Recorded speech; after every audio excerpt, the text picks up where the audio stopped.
If Steam is giving you error 740, don't worry, because in this video I'm going to show you a simple step-by-step fix that can help you get back into your game quickly. This is a common Windows permission related issue, and the good news is that in many cases you can solve it without reinstalling Steam or your game. So if you want to fix Steam error 740 the easy way, stay with me until the end. And before we begin, if this video helps you out, make sure to hit the like button and subscribe for more quick tech tutorials just like this. Alright, let's get straight into it. The first thing you want to do is completely close Steam. Don't just minimize it, make sure it's fully shut down. If Steam is still running in the background, the next steps may not work properly. After that, go to your desktop or the location where your Steam shortcut is stored and find steam.exe.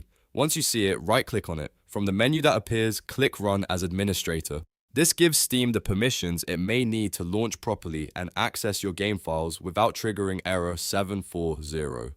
When Steam opens with administrator privileges, go ahead and head into your library. This is where all of your installed games are listed. Now find the game that is showing the error and right-click on it. From the menu, click Properties. Inside the Properties window, look for the Installed Files section. This section is important because it lets you check whether any game files are missing, damaged, or not installed correctly. Once you are in Installed Files, click Verify Integrity of Game Files. Steam will now scan your game and compare your local files against the official version. If anything is broken or missing, Steam will automatically download and replace those files. This step can take a few minutes depending on the size of the game and your internet speed, so just let it finish completely. In many cases, file corruption or a bad install is what causes launch errors like this, so verifying the files is one of the most effective fixes. After the verification process is done, the next step is to restart your PC.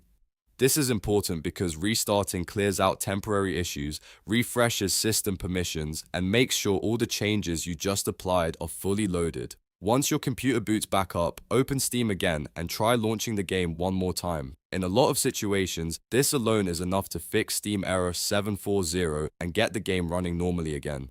If the game still doesn't open after that, make sure you are always launching Steam as administrator when needed, especially if the error comes back after an update or a Windows permission change. Also, double check that your antivirus or security software is not blocking Steam or the game from opening correctly. Sometimes security tools can interfere with file access and create permission errors. So to quickly recap, the fix is close Steam, right-click steam.exe, run it as administrator, go to your library, open the game's properties, verify the integrity of the game files, restart your PC, and then try again. That simple process can solve the issue for many users and save you a lot of time. I hope this helped you fix Steam error 740. If it did, please give the video a like, subscribe to the channel, and turn on notifications so you don't miss the next helpful tutorial. Thanks for watching, and I'll see you in the next one.